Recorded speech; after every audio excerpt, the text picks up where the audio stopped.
Have I got my stuff? Yeah, I'm ready to go. Good to go? Think so. Yeah. Right, wicked. Okay, we're recording. Sitting opposite me via the means of Zoom, singer-songwriter Josie Stewart. Hello. Hey, how you doing? I'm good, mate. You all right? Yeah, I'm not too bad. I'm sitting in my bedroom in London, which is about 3 million degrees, as far as I'm aware. Okay. But it's all good. I was in Ireland for a few months there, and now I've come back to London, and yeah, weird times, but getting through it.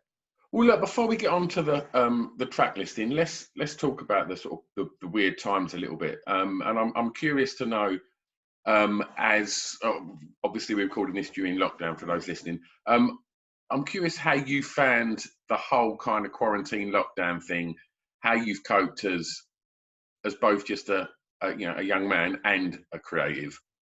Yeah, I think the two sides of it are really important because as a young man, I've weirdly really enjoyed it, and I think it's actually been really important for me. I'm someone who freaks out about everything in life on a daily basis, and actually, when I was at home, like with my family, I haven't lived there for 5 or 6 years, and I was home planting trees with my dad, going for runs, just like playing with the dog for like months, and it was amazing. It actually really was just lovely to stop and slow down for a bit. And then creatively, it's been amazing some days and really bad the next day. So I don't know. Some days I could write loads of stuff and the next day I've got nothing. But yeah, I'm just trying to keep going and just not putting too much pressure on the whole being creative thing as well, because I think that is the killer of it as well. That's generally been the kind of consensus of feedback that most people that have been on in lockdown, that have been, musicians have said. It's like, just trying not to force it, just sort of seeing if it feels good, then we'll roll with it. If not, then there's another day, Exactly, yeah.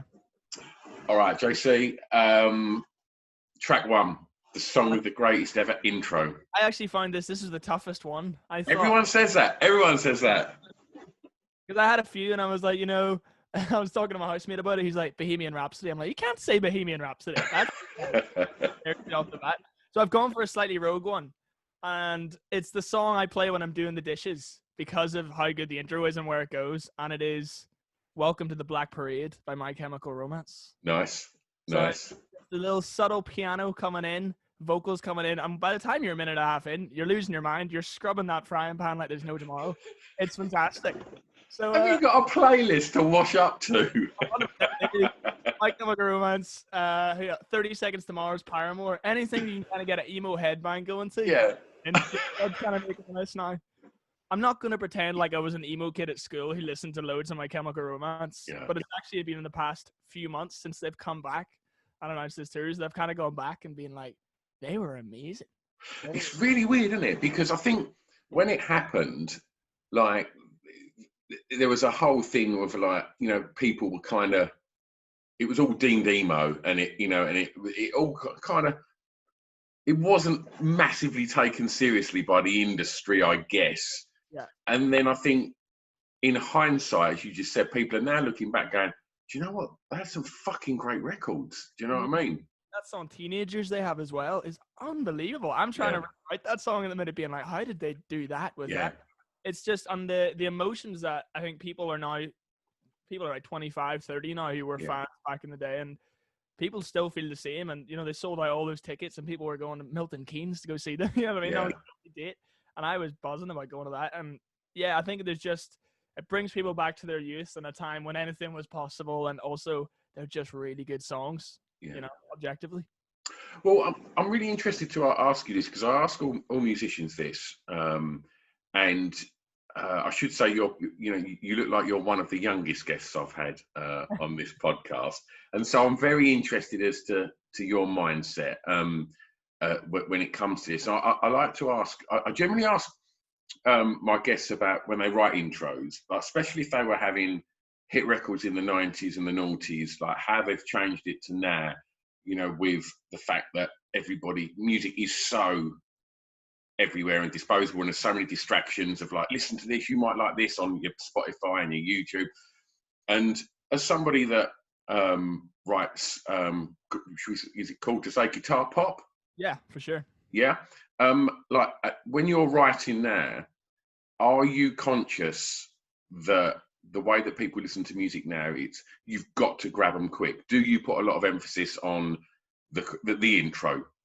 100%. And I think the emphasis is actually on I don't have an intro ever, very rarely. And Okay. the intro actually comes later, and that's when it gets fun for me. Usually you write the song and you're not writing it for Spotify, but it's got to be applicable to that sort of Yeah. platform where people are going and they're going to listen to 3 seconds of it, and if they don't like it, they're moving on to the next Yeah. 3 billion tracks on there, or whatever it is. That's crazy, isn't it? It is nuts. And I was actually working with someone yesterday who predominantly had all their hits in the 90s and early 2000s, and they were like, "Oh, what are we gonna do for the intro?" I'm like, "I don't know, we're not gonna do an intro." And he's like, "What?" And we were having the conversation of he used to like that used to be a really fun bit of music, but I was sort of we still get to do intros, but it just is in the live setting now, and that's where I get to have a lot of fun. When Yeah. you're building live shows, you're like, "Can we put a 7-minute intro on this?" Yeah, they're already there. They're not gonna leave. You know what I mean? Let's have fun with this now, and that's when you get to build your intros and write your intros and do the big, ridiculous, YouTube build-ups and all that sort Yeah. of stuff. And it is different now because it's not on the record, and I haven't done an album yet. So I hope when I get to do an album, there's a lot more of that Yeah. planning of intros and outros and connecting tracks. But when you're doing singles, it's 2.5 to 3 minutes of song. Yeah. That's what you got to be getting in there, which is Yeah. kind of good and bad, I think it's a real what's the word? Sort of.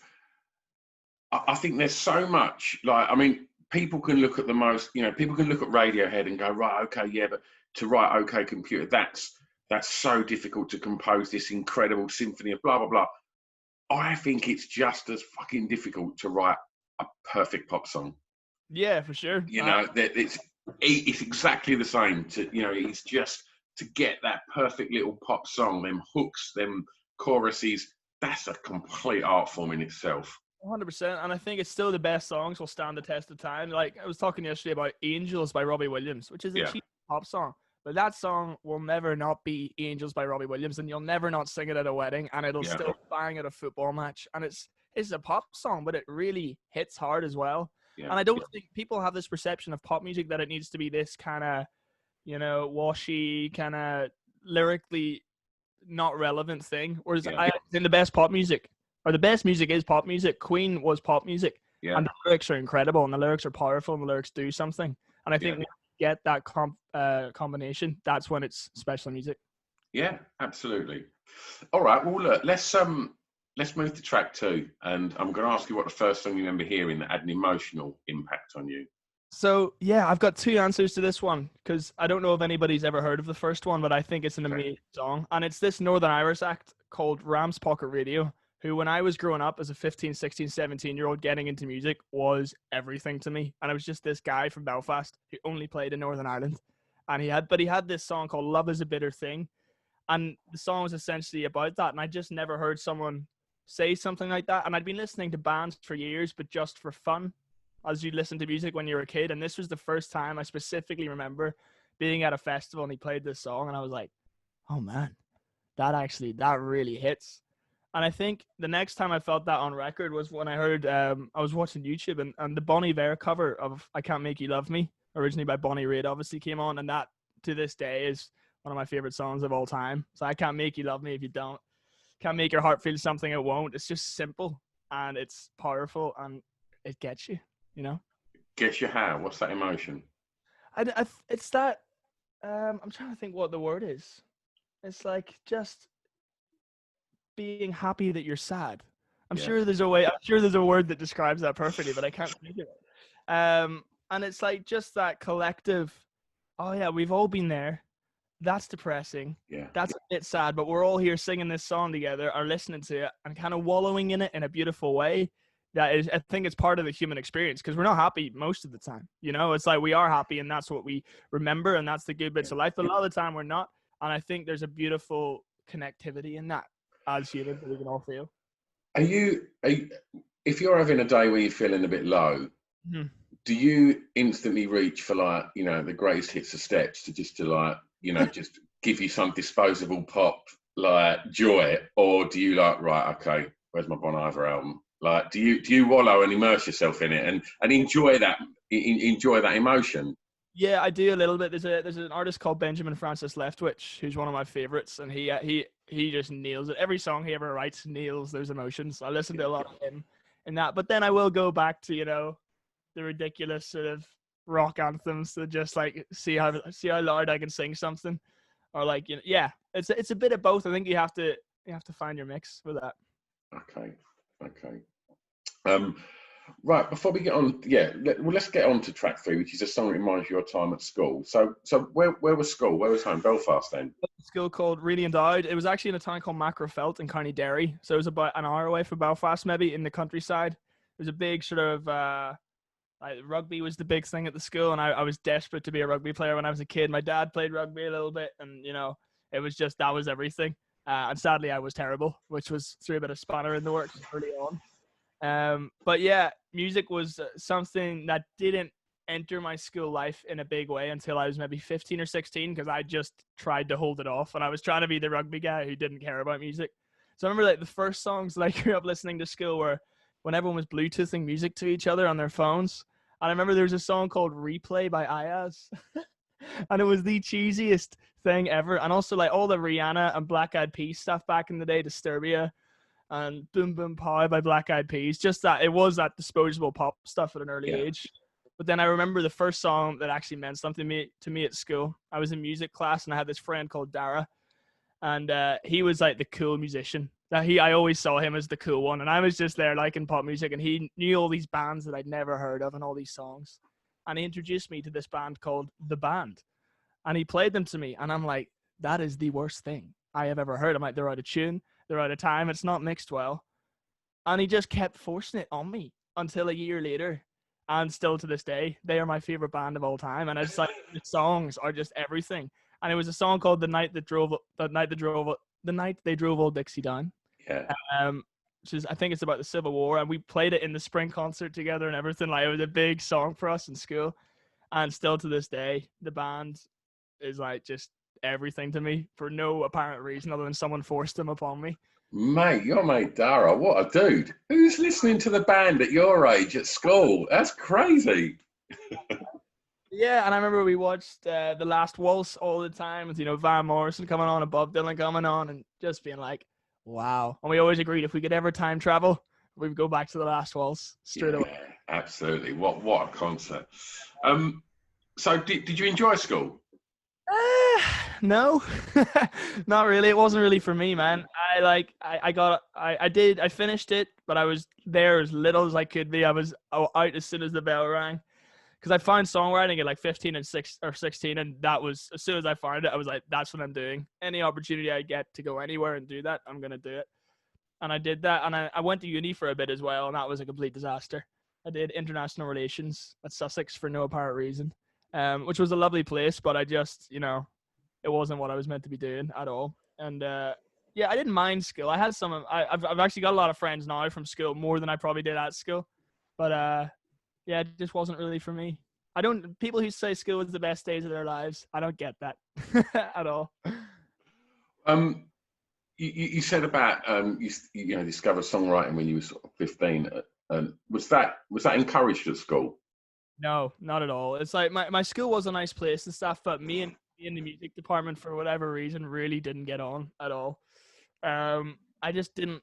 I was probably a horrible student to teach, because I thought I knew everything at the age of 16, and I had no idea what I was talking about. And I'm like, there was no songwriting. It was all classical music, and it was all this and theory, which I still have no idea about. And it just was all the fun bits that I found in music had nothing to do with what I was doing in music at school, and I really struggled with that, I think.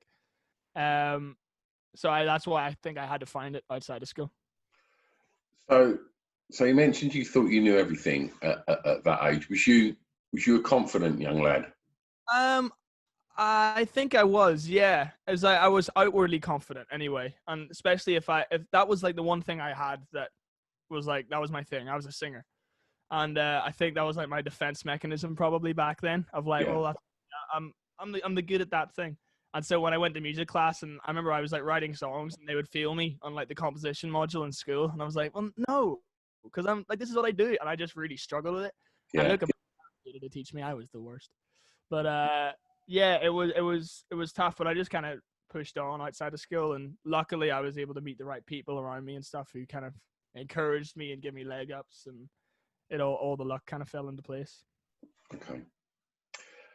Jesse, track 4, The first song you remember buying from a record shop? I mean, record shops must have been not even a thing when you was growing up. We're dying out. There's still one in my local town, actually. There is still one. It's called Top 40. Now, I'm not going to What, lie. an independent shop? Independent shop. I don't Wicked. know, but yeah, this guy called Alex runs this shop called Top 40. They mostly sell concert tickets, I think. I think that's their main thing. But I'm not going to lie to you. I was going to try and pretend to be cool for this answer. No one's ever been cool on this one. But mine's the worst you've ever had. I can guarantee it right now. The single I ever bought was Chico Time. Fuck me.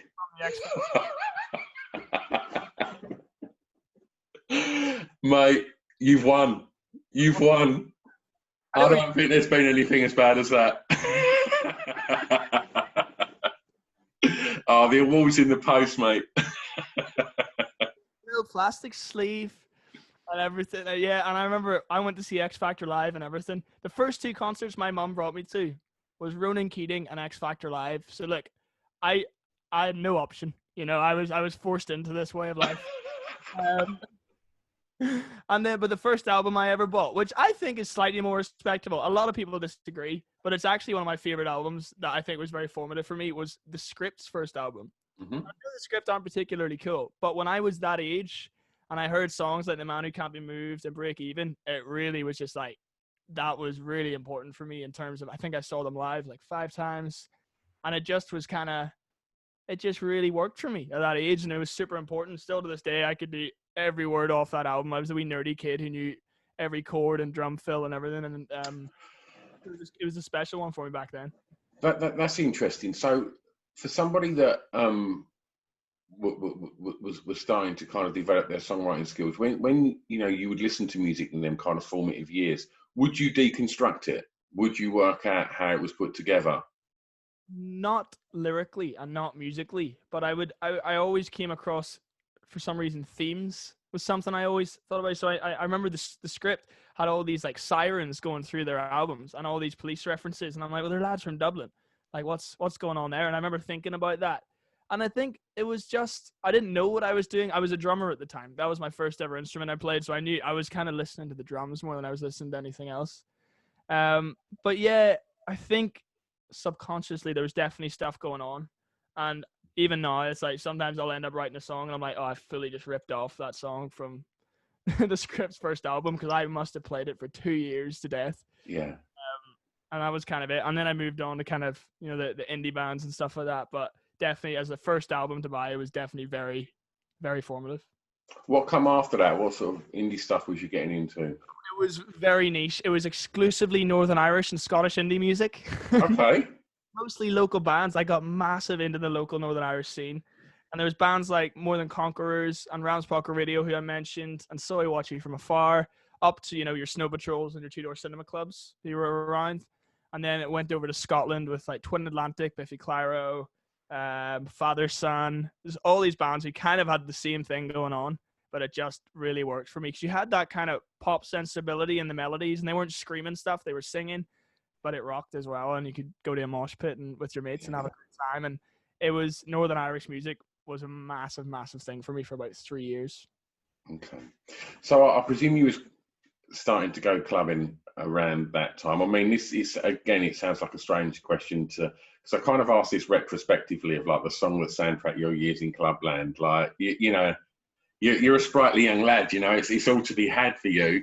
I mean, have you, you know, of your time clubbing today, if you had to pick a track that would soundtrack that, what would you go for?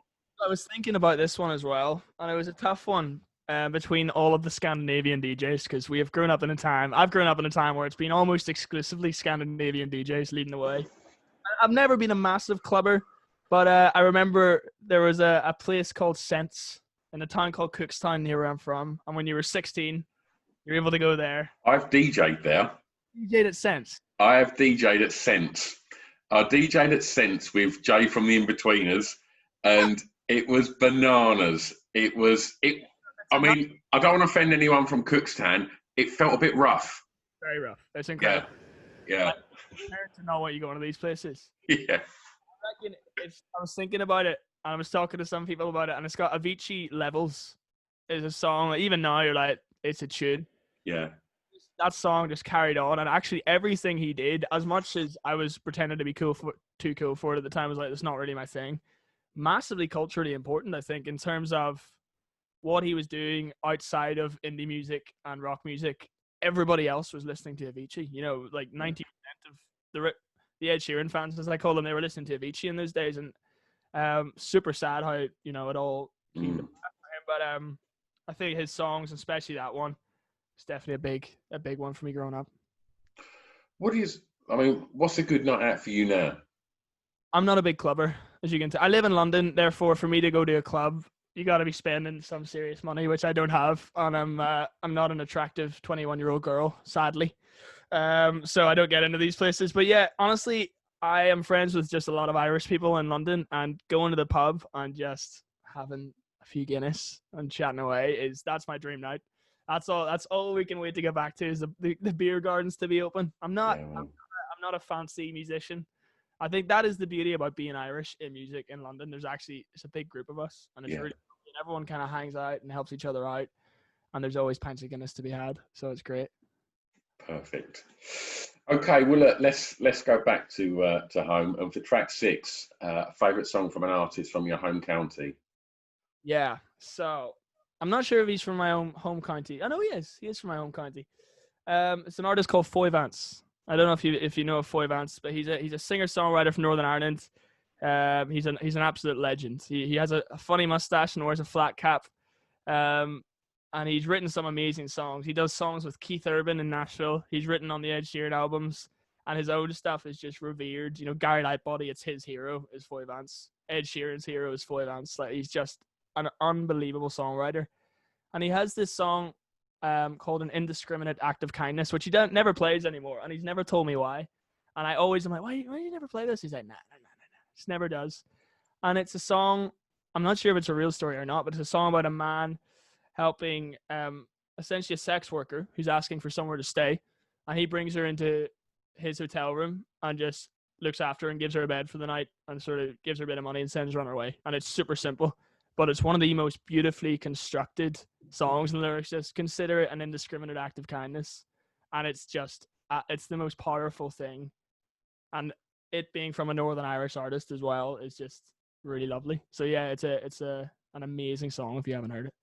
Wonderful. Well, what we do, JC, we always put a Spotify playlist to accompany this, so people can go and listen to all the tracks that you've picked, including Chico.